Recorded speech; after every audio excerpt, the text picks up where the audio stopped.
tout le monde, c'est Florence, bienvenue dans cette vidéo de review du Spirit Song Tarot de Paulina Cassidy.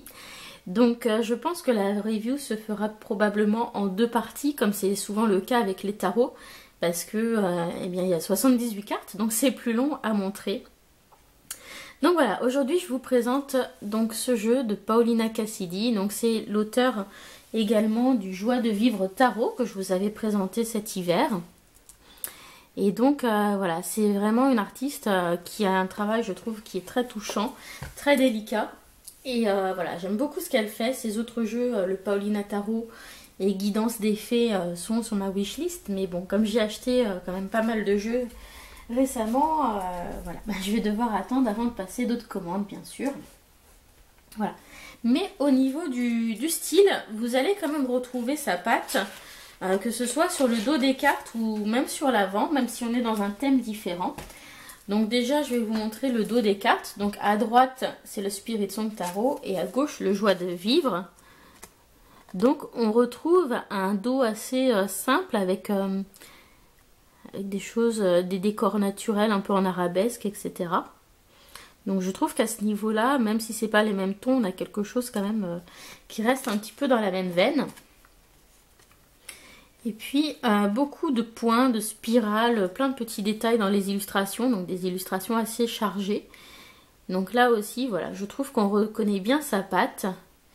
Et donc sur les deux jeux, on va avoir un travail à l'aquarelle, donc avec des tons un petit peu plus printaniers et plus solaires dans le Spirit Song que dans le Joie de vivre.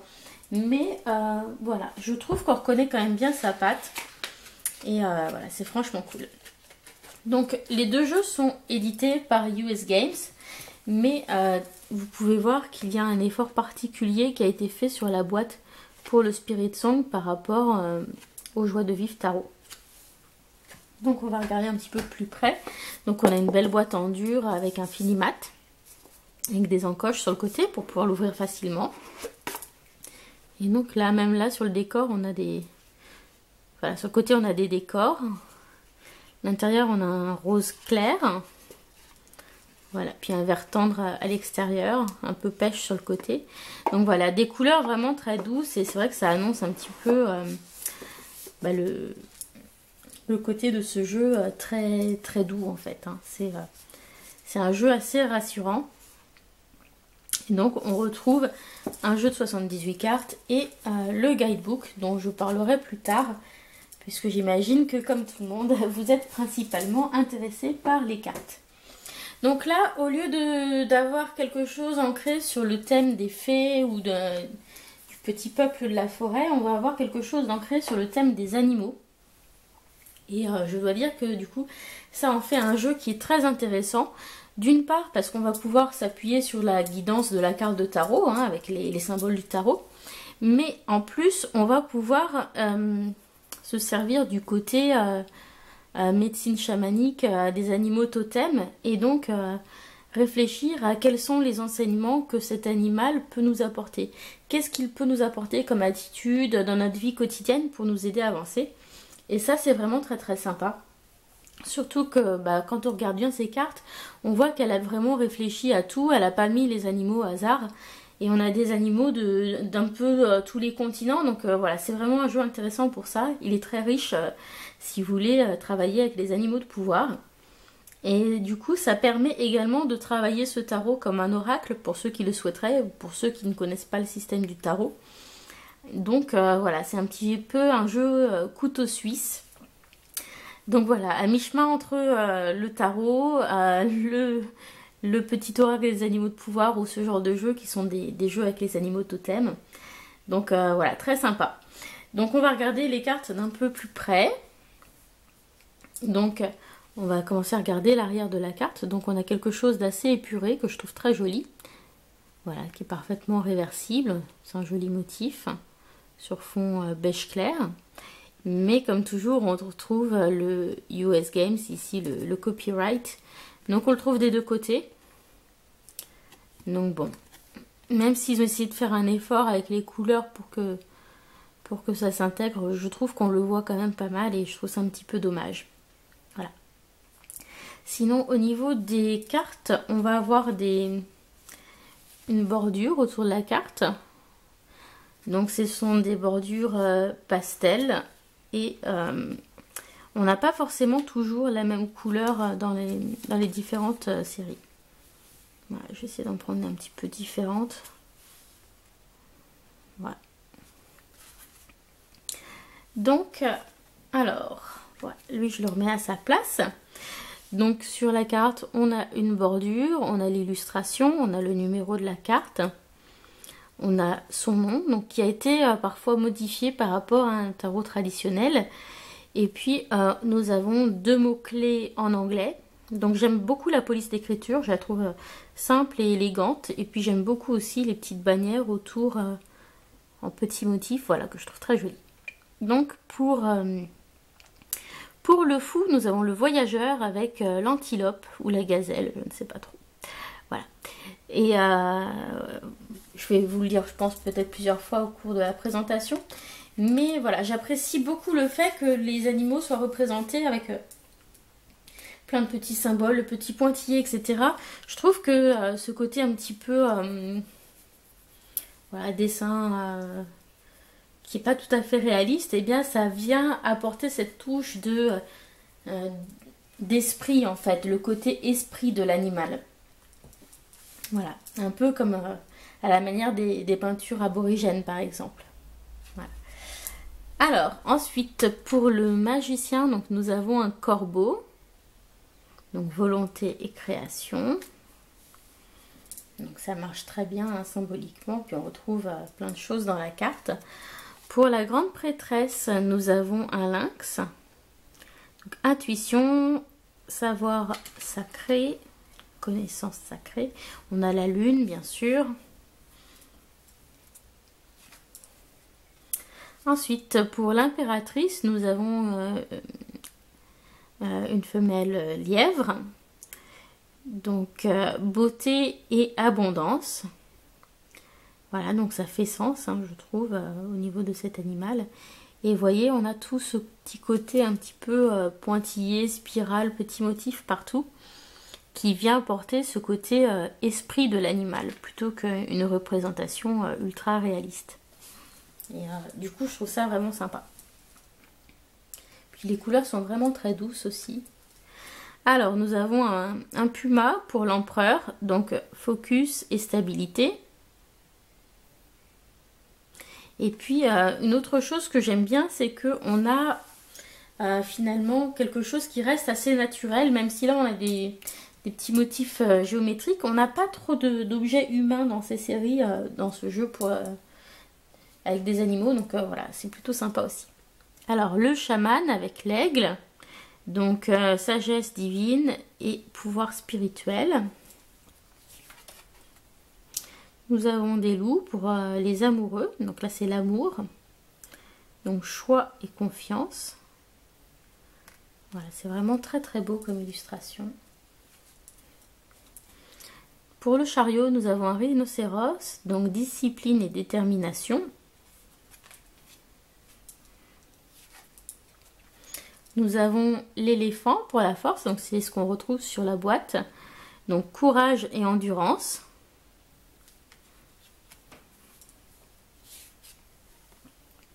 Ensuite, nous avons un koala pour l'ermite, contemplation et sagesse. Nous avons une pieuvre pour la roue de fortune, qui s'appelle ici simplement la roue. Donc, changement et possibilité. Et c'est vrai qu'avec la pieuvre, on retrouve un animal qui change souvent d'aspect, qui va s'adapter aux nouvelles situations, etc. Donc ça fonctionne très très bien. Alors pour la justice, nous avons une corneille, donc vérité et clarté.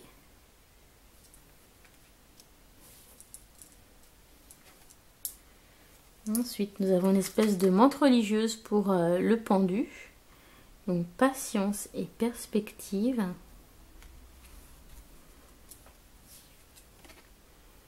Nous avons une cigale pour la transformation, donc la carte de la mort. Donc transition et libération.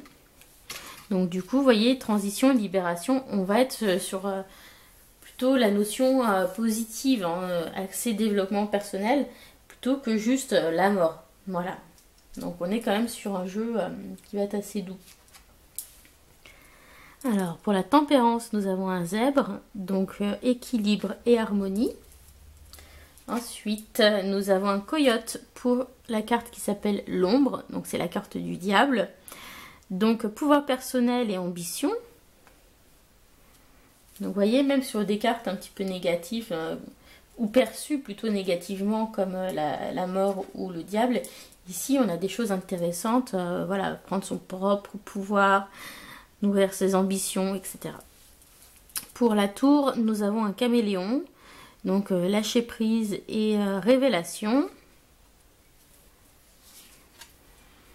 Nous avons un signe pour l'étoile, donc paix et guérison. Ensuite, nous avons une très jolie chouette pour la lune. Elle est magnifique cette carte. Imagination et perception. Je vous laisse apprécier parce que franchement, c'est une artiste très très douée. Alors, ici, nous avons le colibri. Donc pour le soleil, vitalité et joie. Et c'est vrai que, bah voilà, si vous avez comme moi des souvenirs du petit colibri de Pocahontas, Fleet, voilà, ça marche bien. Hein. Voilà. Ou si vous avez eu l'occasion d'observer des colibris. C'est vrai que c'est, voilà, on a cette idée quand même de joie et de vitalité. Alors, nous avons un pan pour la carte du jugement, donc éveil, donc renouveau et illumination. Très jolie carte. Le papier aussi, il est agréable, hein, c'est une qualité de carton voilà, qui est souple, qui est pas trop brillante, mais pas complètement mat non plus. Voilà, juste satiné, on va dire. Et voilà, c'est des cartes... on va dire assez classique, hein, mais agréable à utiliser, je trouve. Donc pour le monde, nous avons une baleine blanche. Donc le monde, donc réalisation et célébration. Voilà. Donc nous avons terminé avec les arcanes majeures et on va continuer avec les différentes séries. Donc les séries ont été rebaptisées pour ce jeu. Et donc... nous allons avoir le nom de la carte avec la série, les mots-clés, et puis entre les deux mots-clés, on a un symbole, donc le symbole élémentaire, donc qui représente ici le feu. Donc au lieu d'être dans la série des bâtons, nous sommes dans la série des glands. Donc je vais partir de l'as. Donc pour l'as, nous avons un bélier. Donc, force créative et confiance. Donc, nous avons un gland dans la carte. Ensuite, nous avons un faucon pour le 2 de bâton. Donc, vision et focus. Donc, on voit bien qu'il y a 2 glands. Voilà. On pourrait s'amuser comme ça à les compter dans toutes les cartes. Mais en tout cas, je trouve ça sympa parce que du coup, ça s'intègre bien dans le monde animal. Voilà ce qu'elle a choisi. Même si... par exemple, il est peu probable de voir une girafe au milieu de la savane manger des glands. Mais bon, c'est pas très grave. Donc le 3, donc la vision exploration. Hein. Ensuite, nous avons le 4, donc avec un morse confort et communauté. Elles sont vraiment très jolies ces cartes. Nous avons un superbe jaguar pour le 5, donc défi et croissance.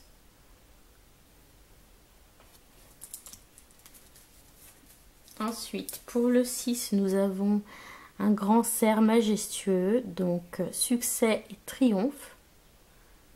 Voilà, je trouve qu'elle a un aspect assez mythologique cette carte et voilà, j'aime beaucoup.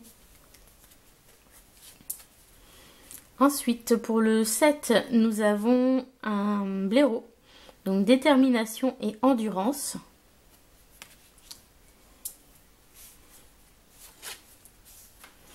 Nous avons une anguille ensuite pour le 8. Donc énergie résultat. Donc, oui, l'anguille électrique, ça fait sens avec l'énergie. Ensuite, nous avons une panthère noire pour le 9. Donc pouvoir et persévérance. Pour le 10, nous avons un âne. Donc responsabilité et dévouement.